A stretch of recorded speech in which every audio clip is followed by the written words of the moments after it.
사도 바울은 3장에서 고린도 교회 성도들에게 사람을 자랑하지 말라 그렇게 권면했습니다. 바울 자기를 비롯하여 나나 아볼로나 게바, 베드로죠. 모두가 다 사람들이다. 또 그들은 모두가 다 성도들을 돕고 섬기라고 하나님이 세워주신 일꾼이다. 너희 성도들도 사역자들도 우리는 모두가 다 예수 그리스도의 소유이고 하나님의 소유다.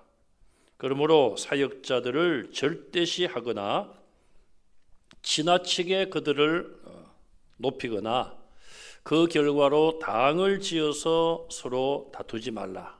그렇게 권면했습니다. 고린도 교회의 가장 큰 문제 중에 하나는 그들이 당을 지어서 달리 표현하면 패거리를 만들어서 내 편, 네 편, 또 다른 편 이렇게 사분오열되어 있는 그런 모습이 가장 교회의 큰 문제점인 것을 우리가 알고 있습니다. 오늘 본문에도 거기에 대한 교훈이 계속 이어지고 있습니다. 첫째로 교회 지도자들은 그리스도의 일꾼이며 하나님의 비밀을 맡은 자다. 여기 맡은 자를 다른 말로 하면은 청직이라고도 이야기를 합니다. 청지기보다는 맡은 자, 더 쉬운 말이죠. 그래서 그래도 우리 교회 안에서는 이 청지기란 말을 여러분들이 많이 들어보셨을 거예요. 그래서 교회의 모든 일꾼들은 그리스도의 일꾼이요 하나님으로부터 비밀을 맡아 있는 자들, 청지기다. 이렇게 바울은 본문에서 말씀을 합니다. 그럼 먼저 일꾼은 무엇인가? 일꾼을 대해서 보시면은 일꾼과 이 비슷한 말은 하인, 고용인, 조수, 보조자 그런 의미로 쓰입니다. 영어 성경에 보니까 servant라는 그런 단어를 주로 쓰고 있습니다. 원래 이 일꾼은 주인이나 상관을 수종 드는 사람 그렇게 지칭을 하고 있어요. 자, 그러면 일꾼과 종의 구분은 어떻게 되는가? 비슷한 말입니다만은 엄격하게 구분을 짓는다면 일꾼은 자유인입니다. 종이 아니라 노예는 아예 자유가 없는 사람들이에요. 거기에 비해서 일꾼은 자유를 가지고 있어요. 또 일당이나 보수를 받으며 일하는 사람. 그 대신에 주인이나 상관의 명령에 따라서 일하는 사람. 그 부분은 종과 다를 바가 없죠. 그 다음에 종은 뭐냐? 종은 헬라어로 둘로스라는 말을 사용을 하고 있습니다. 성경에서. 이 종은 그야말로 자유가 없는 노예 상태를 말하고 있어요. 또 일을 해도 거기에 대한 대가를 받지 못하는 자들이, 물론 주인이 종에 대한 절대적인 권한과 소유권까지도 가지고 있음을 볼 수가 있습니다. 사도 바울은 자기를 일꾼으로 말하기도 하고 종으로 그렇게 자기를 말하기도 합니다. 오늘 본문에서는 나는 그리스도의 일꾼이다. 우리는 모두가 다 사역자들은 그리스도의 일꾼이다. 이렇게 표현을 했죠. 빌립보서 1장 1절에 가서 보면은 그리스도의 종이라고 또 자신을 표현하기도 했습니다. 성도들 또 교회의 모든 직분자들은 자원하는 마음으로 하나님의 일을 할 때에 하나님이 기뻐하십니다. 억지로가 아니라 또 의무에 매여서가 아니라 내가 이거 안 하면 하나님께 벌을 받는다. 그런 마음도 아니라 기쁘고 즐거운 마음으로 하나님의 일을 섬길 때에 하나님이 기뻐하시죠. 또 때로는 정말 종의 모습으로 우리가 일을 해야 될 때도 있고 또 일꾼의 모습으로 일을 해야 될 때도 있습니다. 그러나 어쨌든 중요한 것은 우리 마음에 자원하는 마음, 기쁜 마음으로 그 일을 하는 것이 중요한 것입니다. 그 다음에 일꾼 다음에 하나님의 비밀을 맡은 자라고 했습니다. 맡은 자는 청지기로 그렇게 말할 수 있어요. 이것은 관리자, 감독자, 맡은 자, 청지기 그렇게 말할 수 있습니다. 누가 청지기의 일을 맡을까요? 주인이 많은 종들 가운데 누구에게 절대적인 권한, 자기가 자리를 비웠을 때에 종들 중에 책임자를 정합니다. 그것은 뭐 말할 것도 없이 주인이 가장 신뢰하는 사람에게 중요한 책임을 맡기는 것입니다. 바로 그 사람이 청직이에요. 사도나 또 복음을 전하는 자들, 뭐 선교사들, 또 목회자들, 말할 것도 없이 모두가 다 하나님의 비밀을 맡은 자들이에요. 예수님께서 혼자 복음을 전하신 것이 아니라 가장 먼저 하신 일은 12사도를 선택하신 일입니다. 왜 12사도를 세우셨을까? 그 당시에는 아무도 몰랐지만은 예수님 십자가에 죽으시고 부활 성천하신 이후에 12명이 중심이 되고 또 거기에 100여 명이 더 합세를 하여 120명 제자들이 성령의 세례를 받고 오순절날 교회를 세웁니다. 그리고 12사도를 중심으로 가룟 유다는 예수님을 배반하고 멸망의 길을 갔고 가룟 유다를 대신하여 마띠아를 12명에게 보충을 하여 12명의 사도들이 중심이 되어 예루살렘 교회가 세워집니다.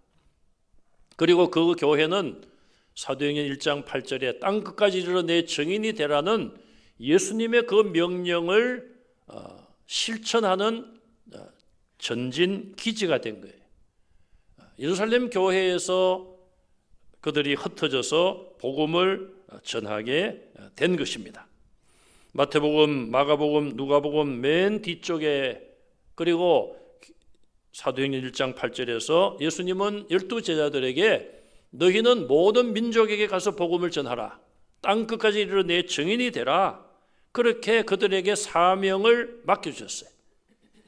복음을 전파하라. 모든 민족에게. 복음을 그들에게 복음 전파의 사명을 맡겼습니다.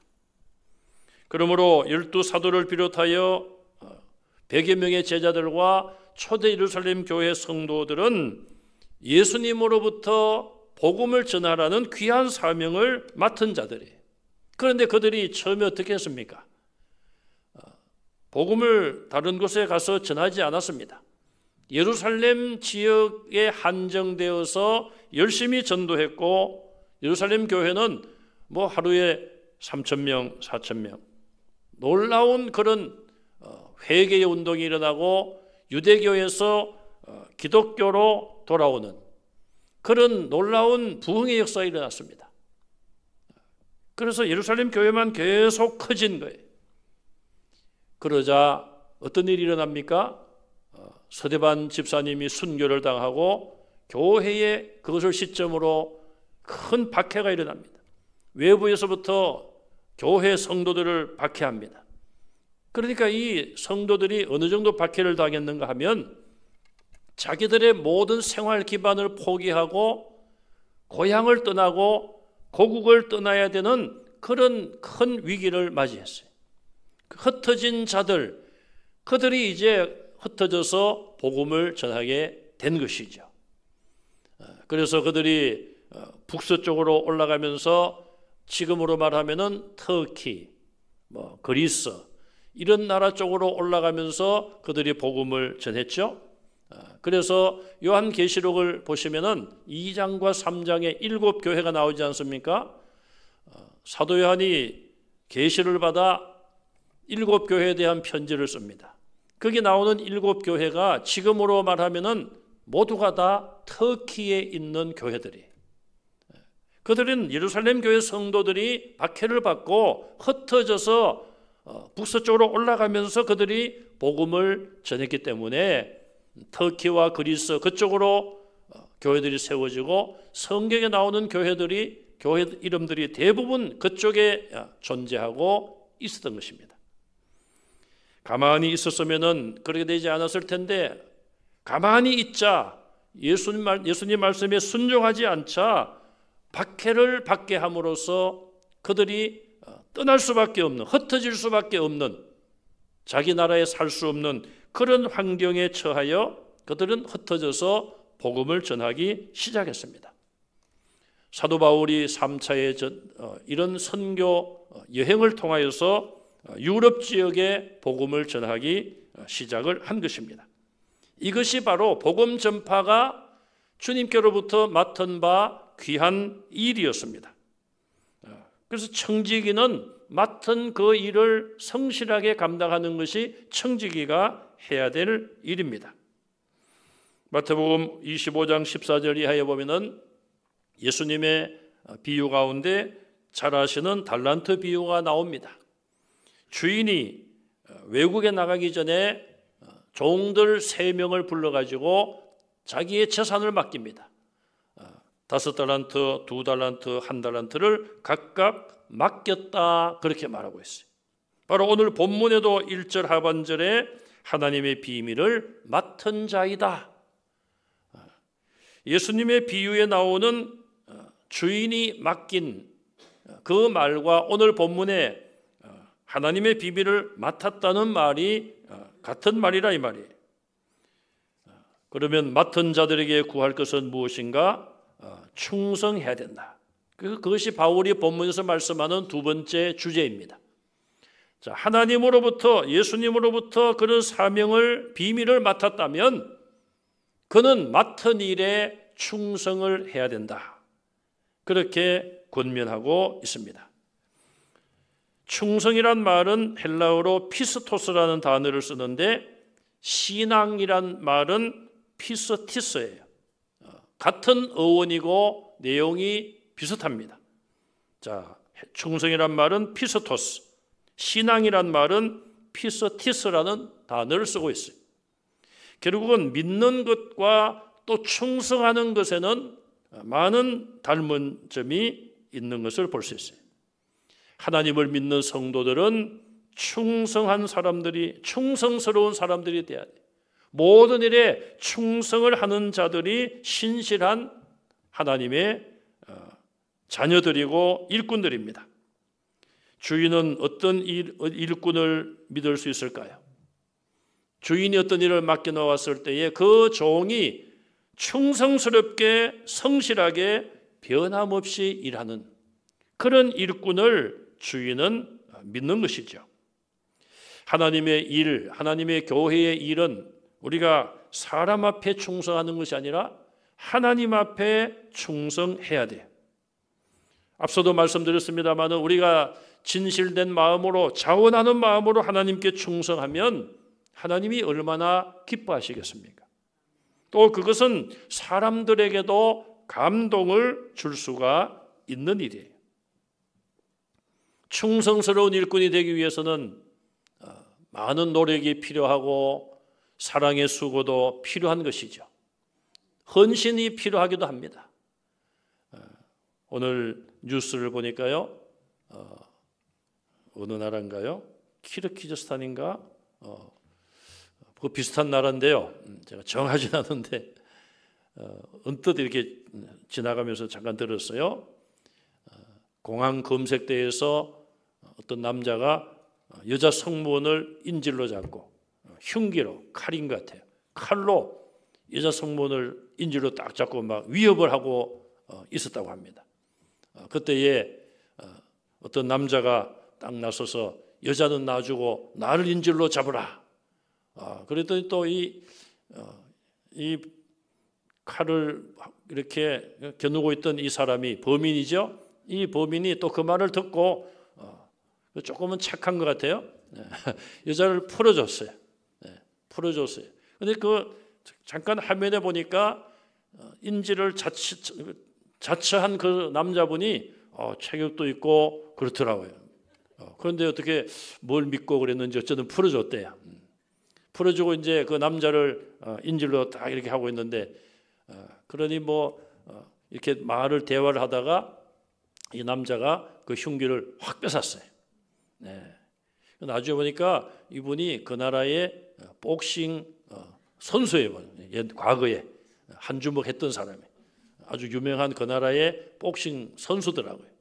그래서 결국은 그 범인이 이제 체포되는 그런 모습을 영상으로 잠깐 봤어요. 그래서 그 사람이 이제 더 그 나라에서 아주 유명해지고 대통령 표창도 한다고 그러고 훈장도 준다고 그러고 그 사람이 훈장을 받으면 벽에 걸어놓겠다. 그런 말을 했다는 뉴스를 잠깐 봤습니다. 참 그런 일을 보면 우리가 막 박수를 치고 야, 참 잘했다. 자, 그런데 제가 만약에 거기 있었으면은 글쎄요, 나하고 인주를 바꿉시다. 그건 제가 할 수 있을 것 같아요. 그런데 그 흉기를 뺏는 것은 제가 좀 생각을 해보고 기도를 해보고 그렇게 해야 되지 않을까. 여러분 얼마나 그게 참 자기 생명이 잘못하면 위태로울 수도 있잖아요. 네, 물론 용기도 있고 힘으로 뭐 내가 이길 수 있다 자신감도 있겠습니다만은 우리가 어쨌든 다른 사람을 위해서 그렇게 귀한 일을 생명을 구한 거 아니에요? 그런 일을 쉬운 것 같지만은 생명을 내걸어야 될 수도 있는 문제예요. 정말 짧은 시간 안에 뭐 7초 만인가 뭐 짧은 시간 안에 해피엔딩으로 끝난 이야기지만은 박수를 치는 그런 이야기지만은 그러나 조금 더 생각해 보면은 그 사람이 흉기를 뺏는 일에 실패했다면 몸을 다칠 수도 있고 생명의 위협을 당할 수도 있는 거예요. 모든 일들이 결과만 우리가 보는 것이 아니라 그 결과가 있기까지는 참 그 사람이 얼마나 신실하게 성실하게 일했는가. 우리는 교회 일은 하나님 앞에 충성하는 거예요. 그럼에도 불구하고 하나님은 우리 눈에 보이지 않습니다. 영이신 하나님이시잖아요. 그런데 그러면 우리 눈에 보이는 것은 사람이에요. 사람. 사람은 대번에 보입니다. 자, 그리고 우리가 하나님의 일을 할 때도 우리가 잘못하면은 사람들 앞에 인정받기 위해서 일하는 경우도 있을 수가 있어요. 제가 감사한 거는 우리 교회 보면은 토요일 날 되면은 또 오전에 우리 권사님들 또 여집사님들이 교회 오셔가지고 청소를 하시는 거예요.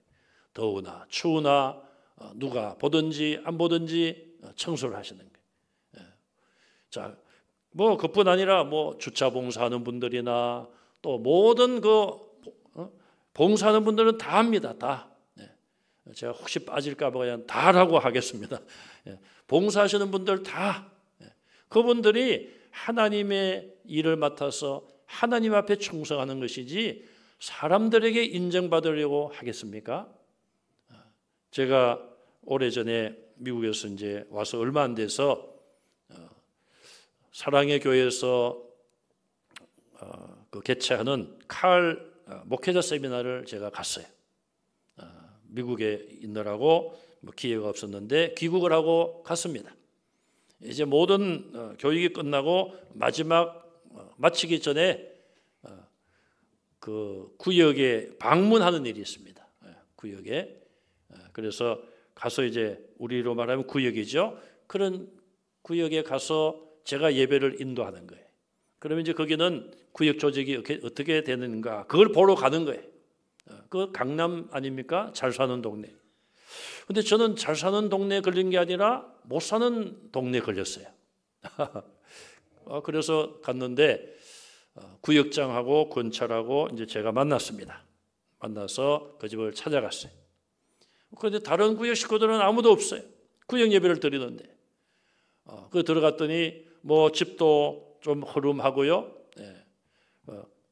서울 강남에 살지만은 이 가정이 그렇게 부유하지 않다는 것이 느껴졌어요. 그런데 제가 이제 예배를 인도했습니다. 찬송합시다. 구역장님 기도하세요. 그리고 그날따라 부활에 대한 어떤 그 내용이었습니다. 그 부활에 대한 내용을 같이 이제 성경 공부를 이끌어가고 제가 이렇게 이야기하니까 구역장 권찰님이 또 아멘 아멘 하고 이렇게 하는데 조금 진행을 했는데 아니 그 집 주인이 이런 이야기를 하는 거예요. 잘 놀고 있네. 전 제 귀를 의심했어요.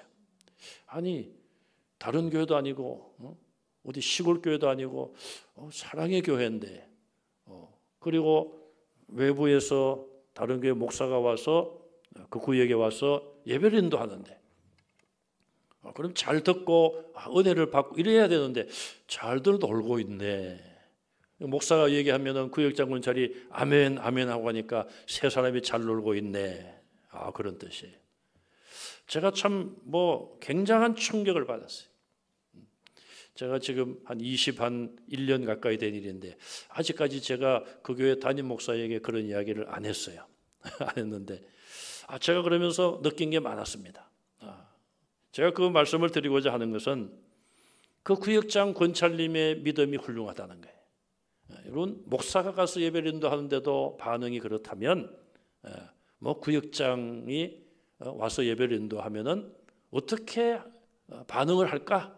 제가 생각을 해본 거예요. 그 한 가정, 한 영혼을 그래도 하나님이 맡겨주신 것을 귀하게 보고 누가 알아주든 못 알아주든 그런 거친 성도들이 있는데 그 거친 성도 하나를 위해서 그렇게 시간을 내어 그 가정을 방문하고 제가 참 궁금해요. 그분이 지금은 좀 회개하고 은혜 받고 새 사람이 되었는가. 나중에는 자기가 좀 미안한지 저한테 그러더라고요. 이제 나오려고 하는데 목사님 문산에 놀러 가면은 매운탕 사주세요 그러더라고요. 제가 잘 놀고 있다고 하는데 뭐가 이뻐서 사줍니까? 그러려고 하다가 알았습니다. 오십시오. 그리고 제가 헤어진 일이 있습니다.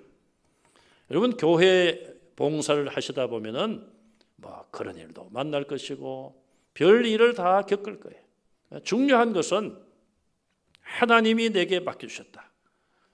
십자가에서 주님이 나를 대신하여 죽어주신 예수님이 내게 교회 봉사를 맡겨주셨다. 그런 믿음으로 하시기를 간절히 바랍니다. 그리고 나를 믿고 맡겨주셨기 때문에 나는 누가 뭐라고 하더라도 누가 알아주지 않더라도 하나님 맡겨주신 일에 나는 충성할 뿐이다. 그런 각오로 주의 일에 헌신하시기를 바랍니다. 마지막으로 사도 바울은 주님 오실 때까지 아무것도 판단하지 말라, 그렇게 결론적인 이야기를 하고 있습니다. 주님 오실 때까지란 말은 심판날까지라는 의미가 들어있죠. 바울은 3절에 자신을 판단하는 사람을 세 사람으로 분류했습니다. 첫째는 너희들이나, 고린도 교회 성도들이에요. 또 다른 이들이나, 다른 교회 성도들이나 예수 안 믿는 자들이나, 세 번째는 자기를 판단하는 사람으로 이야기하고 있어요. 자, 그러면서 나는 너희들이나 다른 이들이 나를 판단하는 건 내게는 매우 적은 일이다. 나를 가지고 뭐라고 비판을 하고 저 사람 사도 자격도 없는 사람이야 뭐라고 시비를 걸고 저 사람은 설교를 잘 못해. 바울은 자기 스스로가 고린도후서 11장에서 내가 비록 말에는 부족하다 그렇게 자기를 말하기도 했어요. 말이 부족하다는 것이 설교에 은혜가 없다는 말은 아니에요, 여러분. 말을 유창하게 좋은 말을 못할 수도 있는 거예요. 여러분, 기도가 아주 유창한 말로 미사여구로만 기도해야지 그게 은혜로운 기도입니까? 그렇지 않거든요. 아름다운 말, 그러면은 문학가들이 기도를 제일 잘하게 해요. 하나님이 그걸 보시는 건 아닌 거예요. 그래서 아볼로와 비교해 보면 아볼로는 철학을 많이 공부한 사람이고 그런 수사학적으로 뛰어난 사람으로 알려져 있어요. 그러면 말하고 설교하는 것이 바울과 누가 사람들이 놓고 비교해 보면 설교는 아볼로가 잘해. 그런 말을 할 수가 있잖아요. 근데 바울은 그런 평가, 그런 것들이 내게는 매우 작은 일이다. 그렇게 말하고 있어요. 이게 우리와 다른 거예요. 여러분, 우리는 어떻습니까? 누가 내 앞에 와서 나를 비판할 때 기분이 별로 안 좋을 수도 있어요. 또 간접적으로 아무개가 당신에 대해서 이렇게 이야기를 합니다. 들으면은 막 화가 나기도 하고 그냥 스트레스를 받기도 하고 머리 막 뚜껑이 열린다 그러죠. 그런 경우들이 사람이기 때문에 있을 수 있는데 바울은 나는 그거 크게 생각하지 않는다. 내가 나를 볼 때에 자책할 만한 일이 없다. 내가 자기 스스로를 판단하는 거예요. 그러나 그것 때문에 내가 자책할 것이 없다고 해서 그것 때문에 주님이 나를 의인 삼아 주신 건 아니란 거예요. 내가 예수님을 믿는 믿음을 보고 나를 의롭게 보신 것이지 내가 나를 볼 때에 책망받을 것이 없다. 그래서 내가 의인되고 구원받는 것이 아니란 것입니다. 우리도 바울과 같은 그런 넓은 마음을 가질 수 있기를 간절히 바랍니다. 그러면서 나를 판단하실 분은 예수님뿐이다. 장차 이 땅에 다시 오실 예수님, 그분이 나에 대해서 판단하실 것이다. 그렇게 결론적인 말씀을 하며 5절에 보니까 그날이 되면은 어둠에 감추인 것들이 드러날 것이다. 여러분들도 뭐 지금 여러 가지 혼란한 시대에 우리가 살고 있지 않습니까? 정보의 홍수 시대. 지난 주간에 지난 주일인가요? 지지난 주일에 벌써 2주 전에 주일 점심 식사를 끝내고 우리 서성록 장로님하고 잠깐 대화를 하고 있었는데 장로님이 갑자기 뭐 연락이 왔다고 문자를 오시더니 울먹울먹 하시는 거예요. 장로님 왜 그러세요? 건우가 죽었대요. 건우가. 여러분 건우가 누군지 아세요? 백근우 씨를 말해요. 백근우 씨. 그분이 어려서 백근우 씨를 동생처럼 이렇게 그렇게 이웃에서 살았고 또 백근우 씨 집은 좀 부유해서 그 집에서 밥도 많이 얻어먹고 이렇게 의형제처럼 그렇게 살으셨대요. 건우가 죽었대요. 막 울먹울먹 하시면서. 나중에 헤어지고 장로님이 문자가 왔어요. 목사님 가짜 뉴스랍니다. 그래서 제가 왜 그런 가짜 뉴스를 왜 만들죠? 요즘 유튜브가 그냥 뭐 받으면 또 그런 뉴스를 또 다른 사람이 막 전하지 않습니까? 그러면은 뭐 그게 또 많이 사람들이 보면은 돈을 또 주고 저는 뭐 그런 뭐 그게 또 뭐 광고가 있고 해서 그런지 몰라도 그런 부분이 제가 이해가 안 돼요. 정말 이해가 안 됩니다. 왜 우리가 땀을 흘리고 뭐 꼭 노동이 아니라 그래도 좀 힘을 자기가 정성을 다해 일을 하고 얼마를 어떤지 간에 일을 하고 그 대가로 어떤 돈을 받아서 그것으로 우리가 양식을 삼고 생활해 가고 이렇게 해야지 되는 것이지 그런 쪽으로 해가지고 그냥 가짜를 만들어 가지고 어떻게 하면 사람들에게 뭐 그냥 많이 파급을 시키고 많은 사람들이 보게 할까 그런 목적으로 이런 수단 방법을 가리지 않고 시퍼렇게 사는 사람을 죽었다고 그런 뉴스를 만들어 가지고 가짜 뉴스를 퍼뜨리고 또 그것을 또 그런 걸 잘하는 사람이 돈을 많이 벌게 하고 이건 분명히 잘못된 것이라고 저는 생각을 해요. 여러분 그런 뉴스를 접하면은 참 궁금하기도 해요. 그러나 언젠가는 밝혀질 것이다. 언젠가는 주님 오실 때까지 밝혀지지 아니하면 주님 오실 날은 다 감추었던 것이 다 드러날 것이다. 우리는 그날을 준비해야 되는 거예요. 사람들이 나를 뭐 어떻게 판단하고 비판하고 뭐 욕하고 그게 중요한 것이 아니에요. 내가 마지막 날 주님 앞에 받는 판단, 그것이 진짜 판단인 줄 믿으시기 바랍니다. 그날에 주님께로부터 칭찬이 있으리라. 이게 바울의 일을 하는 하나님의 일을 하는 자세였습니다. 나는 그날 주님께로부터 칭찬받기 위해서 내가 충성스럽게 이 길을 간다. 하나님으로부터 칭찬을 받고 예수님으로부터 칭찬받을 수 있는 우리 모든 성도들 또 주님의 몸된 교회 일꾼들이 다 되시기를 주님의 이름으로 축원합니다. 기도하겠습니다. 하나님 감사합니다. 우리에게 귀한 성도의 신분을 허락하시고 몸된 교회의 지체로서의 사명을 허락하시고 귀한 일꾼으로 청지기로 삼아주신 것 감사합니다. 주님 오실 그날 주님께로부터 칭찬받는 모든 일꾼들 되게 하여 주시옵소서. 예수님 이름으로 간절히 기도하옵나이다. 아멘.